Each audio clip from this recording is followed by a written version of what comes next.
finally, the Horizon Edition collection is complete. We got our hands on that John Cooper Works GP Horizon Edition through the Forzathon event, Happy Anniversary, which will be ending on Wednesday, September 27th, and thank you very much to my two friends here who helped me get the car this morning very quickly and easily. I really do appreciate it, and that challenge is now complete, as you can see here, and there it is, the John Cooper Works GP Horizon Edition. It's a skills boost attribute car, which you're about to see a nice little head-to-head race here against another John Cooper Works GP Horizon Edition. So the skills on this thing, it seems like the bonus towards them is different depending on the skill that you perform. So I believe it's about a 20 to 40% bonus that you get towards the different skills, and you'll be able to see a bunch of different ones here. I didn't really do the math. I don't think that too many people care exactly what the bonus is, but I thought that other skills boost cars gave you a flat 50% bonus towards all skills.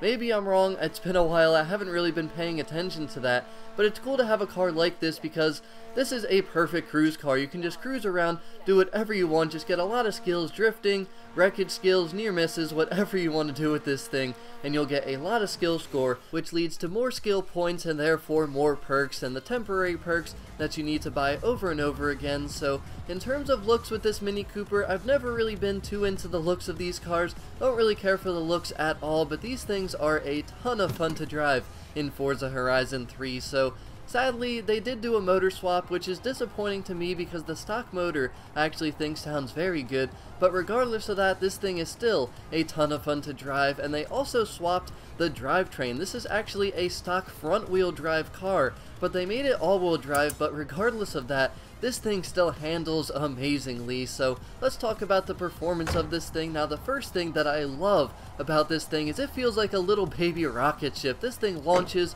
very well, all-wheel drive, makes 300 horsepower, over 300 torque, and it only weighs just over 2,600 pounds, so this thing feels like a little rocket. I'm telling you, when you launch this thing, it feels great, and the gearing ratios are, you know, they're okay. They're a little bit shorter than what I like, but they did put the race clutch and the race transmission, so this thing shifts super fast. I mean, that makes the acceleration with the launch and the quick shifting in the lower gears feel very fast, but the problem is, and I've actually noticed this with a lot of cars that have been built by the Forza team, the Horizon Editions and the body kit presets, they built this thing way too much for handling and not enough for top speed and top-end acceleration. So this car handles ridiculously good. I mean, it turns so well, it brakes good, the grip is good overall. Now, you can make it slide a little bit if you push it too hard, just because I think of how light it is and everything, but the thing is, I mean, this thing just doesn't have the top-end acceleration and the top speed. The top speed's just over 150, and honestly, right when you get to 100 miles per hour, like 0 to 100 is super quick, but then after that, it just feels very sluggish. So against unbeatable drivatars, there's no way that you're going to do good in sprint races, especially in the A-Class, online, same type of thing. You're not going to do good on long straightaways at all. But for circuit racing, this thing is pretty good. It still needs a little bit more top-end acceleration and speed, but if you want to do circuit races, it's definitely doable, but it will be some very close races if you play against unbeatable drivatars or anyone who can drive very well. So that's the only problem with this car. I mean, the launch is great, the acceleration is good in those lower gears, and the way the thing shifts, I mean, it feels great to drive, but it just feels slow top end, so you don't want to drive this thing in a straight line too long.